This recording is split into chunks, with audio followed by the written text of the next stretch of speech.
Hello students, क्या हाल चाल सबके। आज हम लोग सी प्रोग्रामिंग लैंग्वेज के इंट्रोडक्शन की बात करेंगे कि सी लैंग्वेज का परिचय क्या है या सी लैंग्वेज को किसने डेवलप किया। इन सब बातों को लेकर के आज का डिस्कशन होगा। लेकिन आज का लेक्चर शुरू करने से पहले आप लोगों से एक रिक्वेस्ट है कि आप लोग वीडियो को पूरा देखा करिए और देखने के बाद वीडियो के लिंक को अपने दोस्तों के पास शेयर भी किया करिए।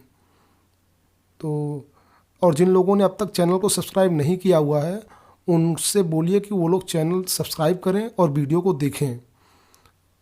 और जो लोग अभी वीडियो देख रहे हैं बट उन्होंने अभी तक चैनल को अगर सब्सक्राइब नहीं किया हुआ है तो वो लोग प्लीज़ चैनल को सब्सक्राइब कर लें, उसके बाद वीडियो को देखें। तो लेक्चर शुरू करते हैं। Introduction to C programming language कि सी प्रोग्रामिंग लैंग्वेज का परिचय क्या है। ऐसा कहा जाता है कि C is a procedural programming language, कि सी एक प्रोसीजरल प्रोग्रामिंग लैंग्वेज है। अब सी को प्रोसीजरल प्रोग्रामिंग लैंग्वेज क्यों कहा जाता है? ऐसा इसलिए क्योंकि सी के प्रोग्राम को लिखने का एक प्रॉपर सीक्वेंस होता है कि हम सबसे पहले हेडर फाइल को इंक्लूड करते हैं या उसके ऊपर अगर कमेंट लिखना होता है तो कमेंट सेक्शन का यूज करते हैं। फिर बाद में मेन फंक्शन का इनिशियलाइजेशन, उसके बाद वेरिएबल का डिक्लेरेशन, फिर जो स्टेटमेंट होते हैं वो सब लिखे जाते हैं। तो इस तरीके से एक प्रॉपर सीक्वेंस है सी भाषा के प्रोग्राम को लिखने का, या सी प्रोग्रामिंग लैंग्वेज में जो प्रोग्राम लिखे जाते हैं उसका एक प्रॉपर सीक्वेंस होता है कि किस चीज़ के बाद क्या चीज़ लिखी जानी है। तो इस वजह से सी को बोला जाता है कि सी एक प्रोसीजरल प्रोग्रामिंग लैंग्वेज है। And it was developed by Dennis Ritchie in the year of 1972। तो 1972 में, सन 1972 में डेनिस रिची थे जिनके द्वारा सी लैंग्वेज डेवलप की गई। डेनिस रिचिस जो है वो कंप्यूटर साइंस की फील्ड में बहुत ज़्यादा उन्होंने काम किया हुआ है। इवन शुरुआती यूनिक्स वगैरह जो ऑपरेटिंग सिस्टम है वो डेनिस रिची के द्वारा ही डेवलप किए गए थे। तो शुरुआत में डेनिस रिची ने ही सी प्रोग्रामिंग लैंग्वेज को बनाया था। It was mainly developed as a system programming language to write an operating system. तो जो सी भाषा है उसका जो मेन पर्पस था उसको डेवलप करने का, वो था सिस्टम सॉफ्टवेयर्स को लिखना। और सिस्टम सॉफ्टवेयर क्या होते हैं? जैसे आपका ऑपरेटिंग सिस्टम हो गया, कंपाइलर हो गए, तो ये सब सिस्टम सॉफ्टवेयर कहलाते हैं। तो जो सिस्टम सॉफ्टवेयर लिखना था या सिस्टम सॉफ्टवेयर को डेवलपमेंट करना था, उसके पर्पस से जो है सी लैंग्वेज का विकास हुआ था। उसी के लिए सी लैंग्वेज डेवलप करी गई। क्योंकि the main feature of the C language include low level memory access. अब यहाँ पर जो ये बात कही गई है include low level memory access, इसका मतलब ये होता है कि सी जो है वो मेमोरी से इंटरेक्ट करने की क्षमता रखती है। हम सी के प्रोग्राम के जरिए मेमोरी एलोकेशन कर सकते हैं, मेमोरी के एड्रेसेस के साथ जो है वहाँ पर डेटा को स्टोर कर सकते हैं। इन सब तक जो भी काम करना है वो सी लैंग्वेज के द्वारा हो पाता है। क्यों? क्योंकि सी में एक चीज़ होती है पॉइंटर। अभी आपके सिलेबस में पॉइंटर नहीं है बट पॉइंटर का यूज करके जो है वो मेमोरी के एड्रेसेस के साथ जो है हम खेल सकते हैं, या कह लीजिए कि मेमोरी के एड्रेसेस के साथ हम अपनी जो डेटा है उसको स्टोर करना और जहाँ डेटा स्टोर है उस एड्रेस को फाइंड करना, ये सारा काम जो है पॉइंटर के जरिए किया जाता है। इसीलिए ये कहा गया है कि the main feature of C language include low level memory access. तो मेमोरी से जो मेमोरी लेवल की प्रोग्रामिंग होती है, या आप कह लीजिए जो मशीन लेवल की प्रोग्रामिंग होती है, वो सी के जरिए करी जा सकती है। अब मशीन लेवल की प्रोग्रामिंग क्या होती है? वो असेंबली लेवल लैंग्वेज में करी जाती है। बट सी में जो है वो असेंबली लेवल लैंग्वेज के फीचर भी होते हैं। इसलिए जो है सिस्टम सॉफ्टवेयर को डेवलपमेंट करने में सी का बहुत बड़ा योगदान है। और ज़्यादातर जो सिस्टम सॉफ्टवेयर होते हैं, चाहे ऑपरेटिंग सिस्टम हो या किसी लैंग्वेज का कंपाइलर हो, इंटरप्रेटर हो, ज़्यादातर चीज़ें जो है वो सी लैंग्वेज में ही लिखी जाती हैं। A simple set of keyword, C भाषा में एक कीवर्ड का पूरा सेट है। मेनली सी में 32 कीवर्ड पाए जाते हैं, तो कीवर्ड का पूरा एक सेट है सी भाषा में। These features make C language suitable for programming like operating system और कंपाइलर।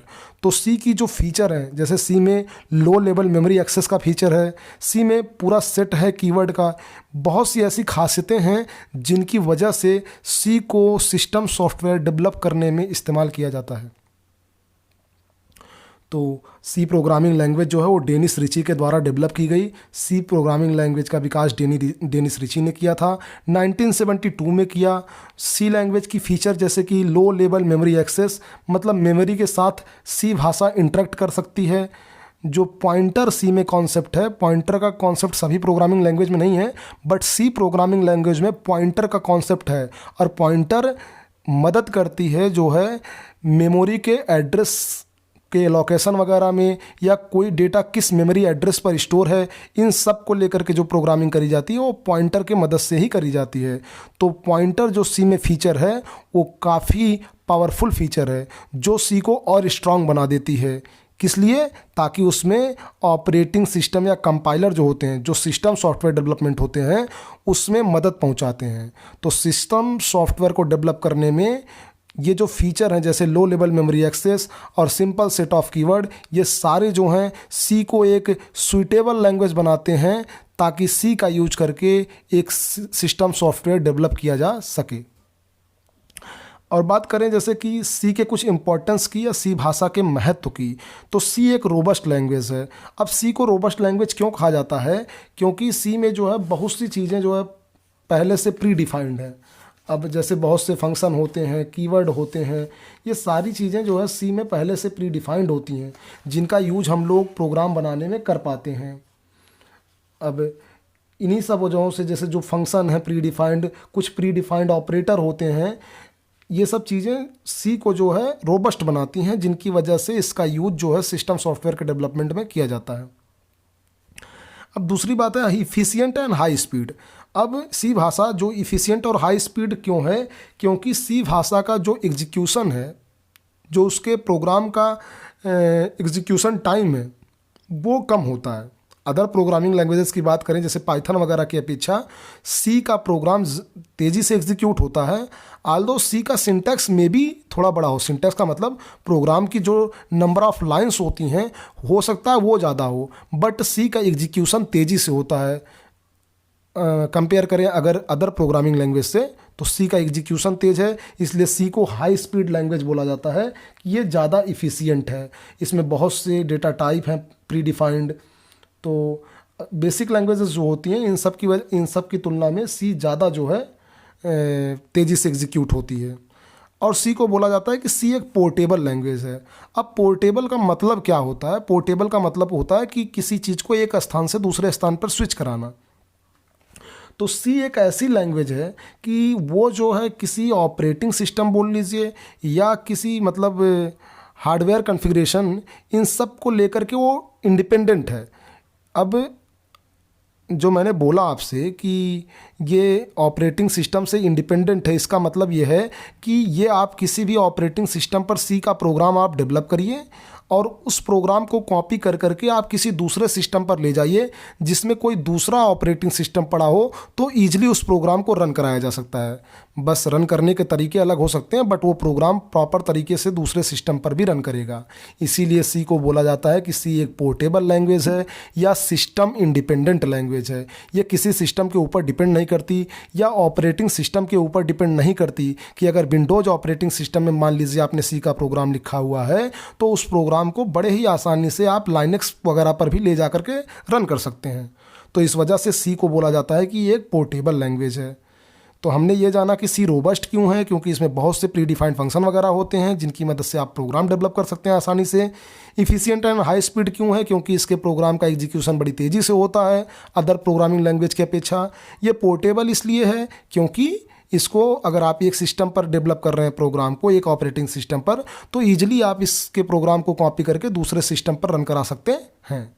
बात करें स्ट्रक्चरल लैंग्वेज की, तो सी एक स्ट्रक्चरल लैंग्वेज क्यों है? क्योंकि इसका एक स्ट्रक्चर फिक्स होता है। मान लीजिए कि जैसे आपको पहले हेडर फाइलें इंक्लूड करनी है, फिर मेन फंक्शन का इनिशियलाइजेशन करना है या किसी फंक्शन का इनिशियलाइजेशन करना है, उसके बाद फंक्शन की एक बॉडी होगी जिसके अंदर स्टेटमेंट वगैरह लिखा जाता है।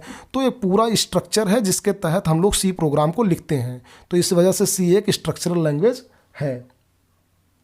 और सी में जो फंक्शन का कॉन्सेप्ट है उसकी वजह से बड़े प्रोग्राम को छोटे छोटे प्रोग्राम में कर करके डेवलप किया जा सकता है। मतलब उसके कुछ हिस्सों को अलग अलग करके डेवलप हम कर सकते हैं क्योंकि सी में फंक्शन का कॉन्सेप्ट पाया जाता है। अब इसको बोला जाता है कि वाइड एक्सेप्टेबिलिटी है। वाइड एक्सेप्टेबिलिटी का मतलब दुनिया में ज़्यादातर जगहों पर ये स्वीकार्य है, इसको एक्सेप्ट किया जाता है एज अ प्रोग्रामिंग लैंग्वेज, क्योंकि आज की डेट में भी सी में ज़्यादातर प्रोग्रामिंग होती है। अब ज़्यादातर प्रोग्रामिंग इसलिए हो पा रही है क्योंकि आज की डेट में भी जो सिस्टम सॉफ्टवेयर वगैरह डेवलप होते हैं, जैसे विंडोज़ वगैरह हो गया, इन सब में सी को एज अ प्रोग्रामिंग लैंग्वेज या एज अ कोडिंग के तौर पे इस्तेमाल किया जाता है सी लैंग्वेज को। इस वजह से सी आज भी जो है ज़्यादातर प्रोग्रामरों द्वारा यूज करी जाती है, क्योंकि जब भी मशीन लेवल की प्रोग्रामिंग आएगी या जब भी आपको कोई सिस्टम सॉफ्टवेयर डेवलपमेंट करना है, तो आप पूरे वर्ल्ड वाइड कहीं भी हों तो आपको C as a programming language choose करना पड़ेगा। तो इस वजह से बोला जाता है कि सी जो है ये वाइडली एक्सेप्टेबिलिटी है इसकी, या वाइडली एक्सेप्टेबल है। तो आज हम लोगों ने जाना सी भाषा का इंट्रोडक्शन क्या है, वो किसके द्वारा डेवलप किया गया, और सी भाषा को क्यों सिस्टम सॉफ्टवेयर डेवलपमेंट में इस्तेमाल किया जाता है, क्योंकि इसमें जो है वो लो लेवल मेमोरी एक्सेस की सुविधा होती है। और लो लेवल मेमोरी एक्सेस इस वजह से हो पाता है क्योंकि इसमें पॉइंटर का कॉन्सेप्ट पाया जाता है। अभी पॉइंटर क्या है इस पर हम डिस्कशन नहीं करेंगे, क्योंकि मैं आपको बस ये बता रहा हूँ कि पॉइंटर की वजह से ही हम लोग मेमोरी के साथ जो है इंटरेक्ट कर पाते हैं, इतना आप जानिए। और दूसरी चीज़ें हैं कि अ सिंपल सेट ऑफ कीवर्ड, इसमें कीवर्ड पाए जाते हैं, a simple set of keyword. तो इसमें कीवर्ड का पूरा सेट है जिनका इस्तेमाल हम आगे प्रोग्रामिंग को डेवलप करने में कर पाते हैं। तो ये है introduction to C programming language. C programming languages की कुछ विशेषताएं या कुछ इंपॉर्टेंस, जैसे robust language, efficient and high speed, portable है, स्ट्रक्चरल प्रोग्रामिंग लैंग्वेज है, दुनिया में ज़्यादातर देशों में एक्सेप्ट करी जाती है, इसलिए वाइड एक्सेप्टेबिलिटी है इसकी। तो ये रहा आपका इंट्रोडक्शन टू सी प्रोग्रामिंग। आप लोग इस वीडियो को ध्यान से देखिए और पूरे 10-12 मिनट का जो भी वीडियो होता है उसको पूरे ध्यान तरीके दे करके अपना सुनिए। ध्यान दे करके सुनेंगे तो आपको बहुत सी चीज़ें इस लेक्चर के माध्यम से आपको पता लग जाएंगी। सी की सी पोर्टेबल क्यों है, ये सारी चीज़ें आपको इस लेक्चर से पता चल जाएगी। या सी वाइडली एक्सेप्टेबल क्यों है, सारी की सारी चीज़ें इस लेक्चर में डिस्कस की गई हैं। तो वीडियो देखने के लिए आपका बहुत बहुत थैंक्स, और चैनल को सब्सक्राइब करिएगा। वीडियो को अपने दोस्तों के पास लिंक के ज़रिए शेयर भी करिएगा। Thanks to all.